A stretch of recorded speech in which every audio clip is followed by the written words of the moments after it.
ज्योती, काय करायचं काही कळत नाही. आईला वेड्यांच्या हॉस्पिटलमध्ये ठेवायचा धीरच होत नाहीये. अनु? हो ग, मलाच वेड लागायची पाळी आली. बँकेत पुरेसे पैसे नाही. आधी दादाच्या पगारावरती घर चालायचं. आता कुठून आणायचे पैसे? कसं चालवायचं घर? आईच्या औषधांना सगळा 8,000 रुपयाचा खर्च आहे. अनु, अगं निघेल काहीतरी मार्ग. घरात बसून मी क्लासिफाईड मध्ये 1-2 जॉबसाठी अप्लाय केलंय. आज सकाळीच एका ऑफिस मधनं फोन आला होता. इंटरव्ह्यू साठी बोलवलंय. इथे जवळच मालाडला इंटरव्ह्यू आहे. मी जाऊन येते. ज्योती, तू थांबशील थोडा वेळ? हो, तू जाऊन ये. Best of luck. थँक्यू. आलेच.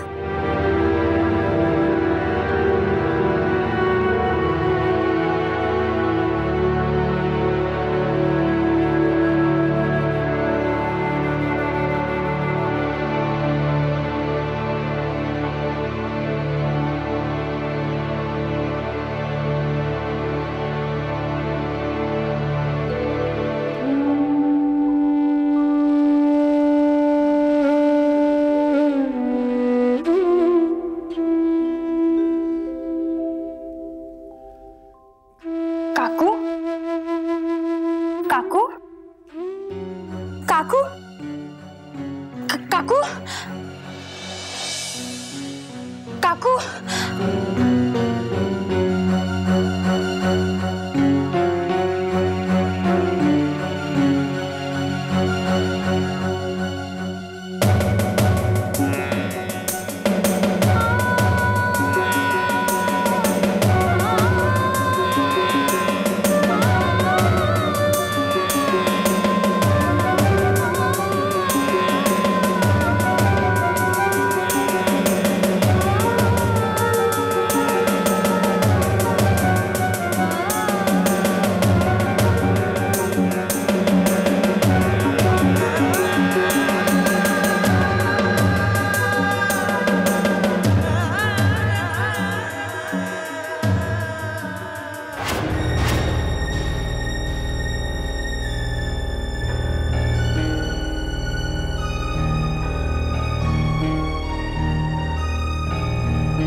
एखाद्याने माणसाचा किती तिरस्कार करावा, यालाही काही मर्यादा असतात. आमच्याही सहनशीलतेला काही मर्यादा आहेत. या घरात येऊन वारंवार आपला अपमान होतोय हे माहित असूनही तो अविनाश पुन्हा पुन्हा इथे काय येतोय?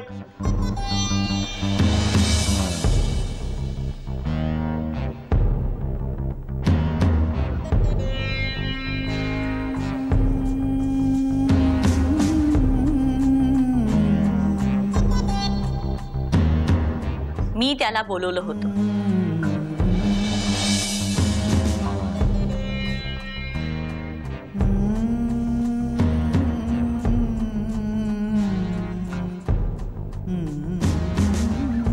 पप्पा, मला एक सांगाल, लग्न झाल्यानंतर या घरात मी तुम्हाला भेटायला येऊ शकते?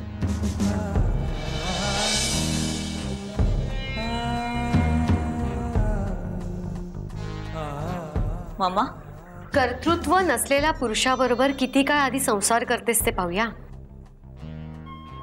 कुणी सांगावं? माहेरी येऊन राहण्याची वेळ येईल माझ्यावर, हेच ना? नाही, अशी वेळ नाही येणार. असं होऊ नये अशीच आमची इच्छा आहे. लग्न होऊन सासरी गेलेली मुलगी पुन्हा माहेर येऊन राहावी असं कुठल्याच आई वडिलांना वाटत नाही. माधुरी,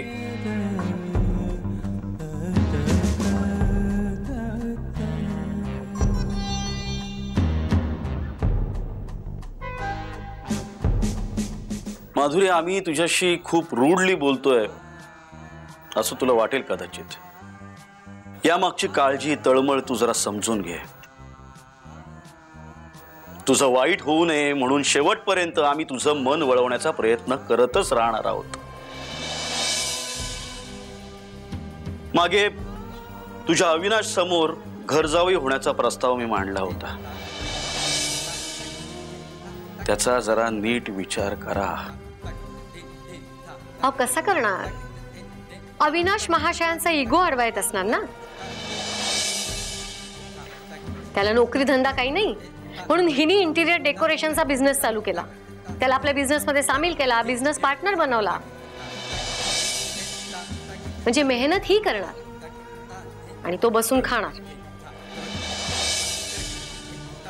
तेव्हा नाही का अडवायत त्याचा इगो? हा,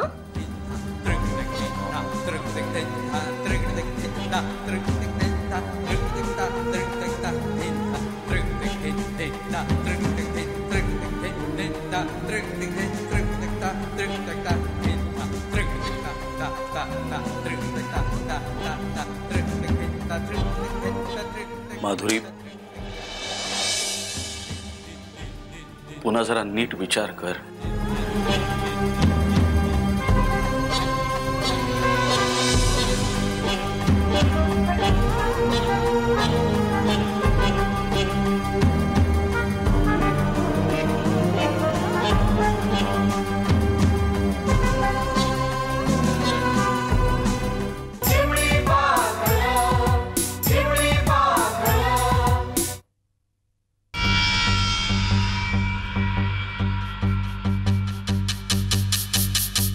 हे बघा, मी घरात एकटीच आहे. हे कामशेतला गेलेत. तुम्ही जर का मला अरेस्ट करायला आला असाल तर तुमच्या सोबत एकही लेडी कॉन्स्टेबल नाहीये, म्हणून तुम्ही मला जास्त शहाणपणा करू नका. मला कायदा तर मुळी शिकू नका. माझ्या जिवलग मित्राच्या मिसेस म्हणून धिंड काढून पोलीस स्टेशनला नेत नाही मी तुम्हाला. उपकार करतोय मी तुमच्यावर. तेव्हा मी विचारलेल्या प्रश्नाची मुकाट्याने उत्तर द्यायची. समजला?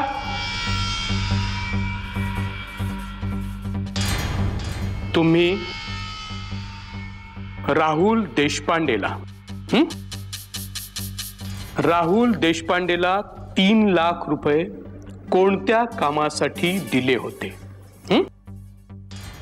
सांगा. हो, ते राहुलचा आणि माझा संबंध काय? मी कशाला देऊ त्याला 3 लाख रुपये? आणि मी त्याला पैसे दिले होते याला पुरावा काय? बोला ना, काय पुरावा आहे तुमच्याकडे?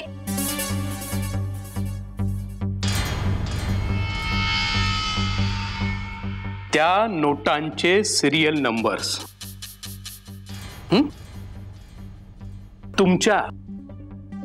तुमच्या बँक अकाउंट मधून त्या नोटा विड्रॉ झाल्या होत्या. समजलं? हो ना. मग कुठे आहेत ते पैसे? नाही, तुम्ही मला ते पैसे दाखवा ना. नाही, मी जर का त्याला पैसे दिले होते तर ते पैसे कुठे आहेत? नाही, सांगा ना. मी त्याला पैसे दिले होते तर कुठे आहेत ते पैसे? दिवाकर गाडगिळ्यांचं ऑपरेशन.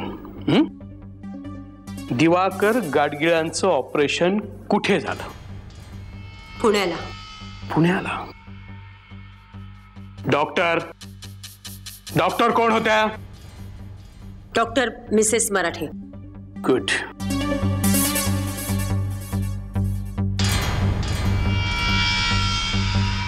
पत्ता, त्यांचा पत्ता हवाय मला चौकशीला. पत्ता? पण मला आधी सांगा, मी जर का त्या राहुलला पैसे दिले होते तर ते पैसे कुठे आहेत? डॉक्टरांचा पत्ता ना, आधी मला सांगा ते पैसे कुठे आहेत? ACP महाडिक साहेब, पैसे कुठे आहेत ते सांगा ना. ते पत्ता हवाय ना, लिहून देते पत्ता.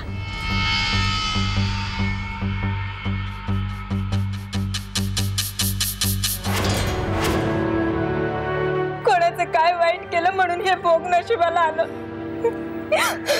ताई, काय ग, काय झालं? दादा, दादा तू आलास? अरे दादा, खूप मोठा घोळ झाला इथे. काय? आणि काय आता झालं? दादा, आपल्या घरी काल इन्स्पेक्टर भोसले आले. काय?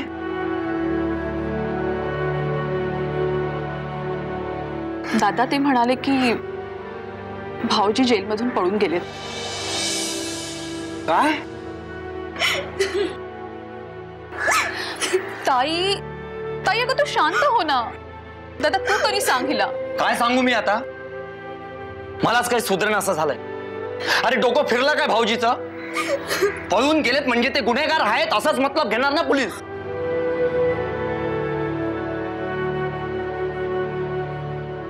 मी तिकडे गावी गेलो, जमिनीचा तुकडा घाण ठेवला. समद वाया घालणार, समद वाया जाणार.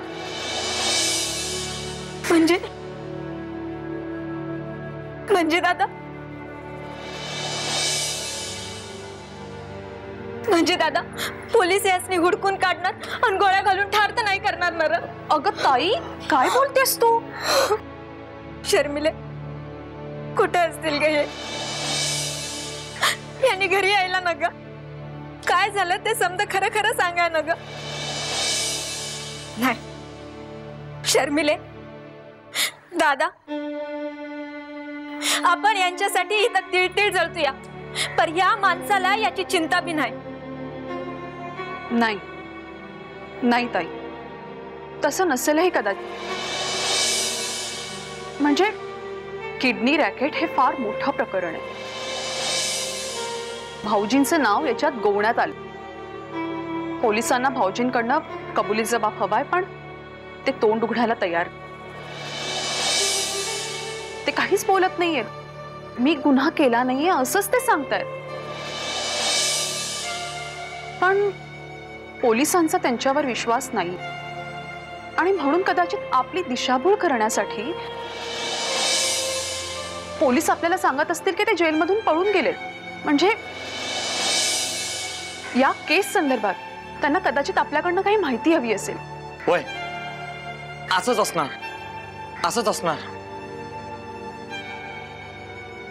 मी रात्रीच्या गाडीनं मुंबईला जातो आणि स्वतःच्या डोळ्यानं पाहून खातर जमा करतो. ताई, तू रडू नकोस ग, रडू नकोस. घर फिरलं का घरचे बासे बी फिरत्यात. अहो, काय झालं? असे उठून का आलात?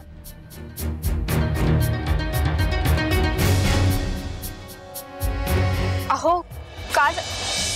काही झालेलं नाहीये आणि काही होईल अशी अपेक्षाही ठेवू नकोस तू. म्हणजे लग्नापूर्वी तुम्हाला अनेक अटी घातल्यास त्या सर्व अटी मी मान्य केल्या, पण तुझ्या प्रत्येक प्रश्नाला मी उत्तर द्यायला बांधीन असेल अशी कुठलीही अट तुम्हाला घातलेली आठवत नाही.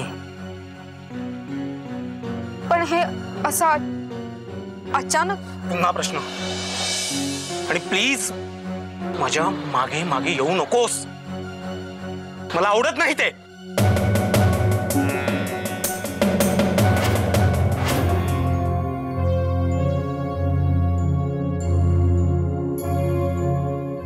मॅडम तुम्ही कशाला उगाच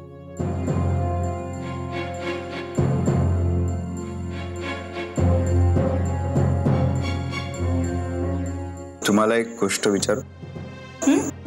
विचार. तुमची मुलगी तुम्हाला नाही विचारत कधी तुम्ही रात्रभर घराबाहेर का असता म्हणून?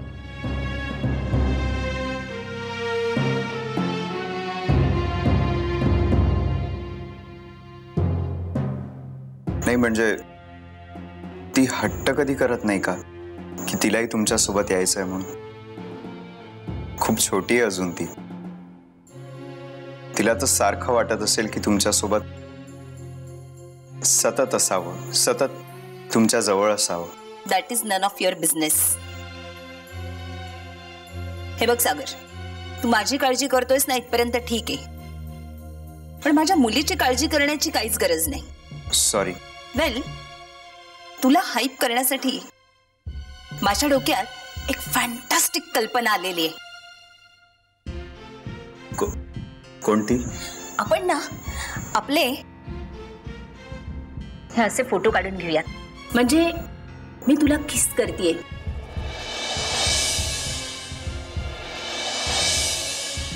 वगैरे वगैरे. आपणच हे फोटो मीडियापर्यंत पोहोचवायचे.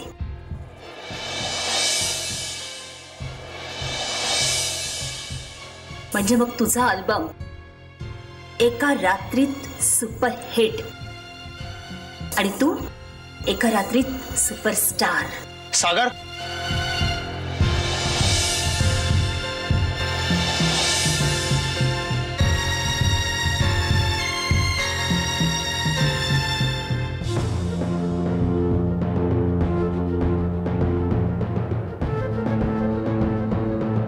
अभि अरे काय चाललंय?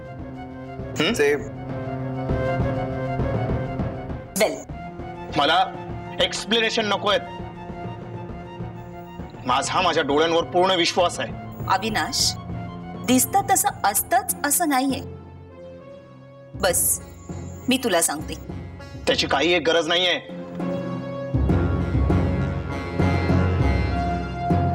अभि अरे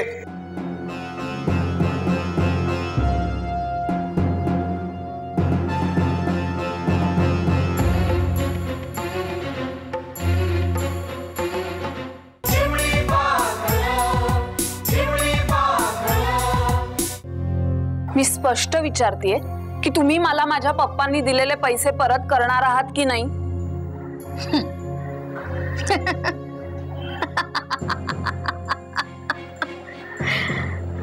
दाखवला. सरड्यानं त्याचा असली रंग दाखवला. तरी मी मोहनला सांगत होते की या मुलीला तुझ्यासोबत संसार करण्यात काडीचाही इंटरेस्ट नाहीये.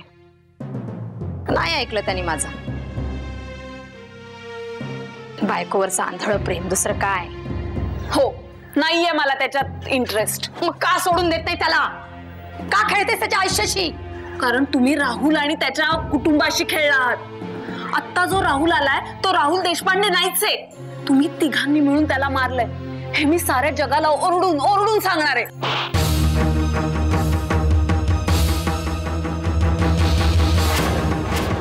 सागर आणि तुझ्या मावशीमुळे जो धुरळा उडाला होता तो आता बऱ्यापैकी खाली बसलाय. सागर आणि सरगमराव यांचं लफडं अशी फुलपेज बातमी आता आतल्या पानावर एका कॉलमवर आली आहे. अगं, बातमीतलं नाविन्य संपलं की चर्चाही थंडावते. कालांतराने सागर आणि सरगमराव मध्ये तसे काही संबंध होते हे लोक विसरूनही जातील. मग आपण हवी आपल्याशी संबंधित नसलेल्या गोष्टी लोक विसरणं सहज शक्य आहे. पण ज्या गोष्टींशी आपला संबंध आहे त्या गोष्टी कशा विसरतायत? म्हणजे मला कळत नाही. हवी तू माझ्या चारित्र्यावर हा विश्वास दाखवलास आणि मी तुझ्याशी संसार करू? माधुरी, अगं मी तुझी माफी मागितली आहे ना. माफी मागितली की सगळं झालं? मग आणखी काय करू सांग ना. पाय धरू तुझे. माधुरी, इगोइस्टिक तर तू होतीसच, पण इतकंही ताणून धरू नको की मलाही वाटेल बस पुरे, म्हणजे इथेच थांबावं. म्हणजे तुला कळतंय मी काय म्हणतोय? मलाही सेल्फ रिस्पेक्ट आहे. लग्न म्हणजे जा देवाचं कुंकू घेऊन ये. आजोबा? अरे जा म्हणतो ना. आजोबा कुंकू घेऊन ये म्हणतो ना.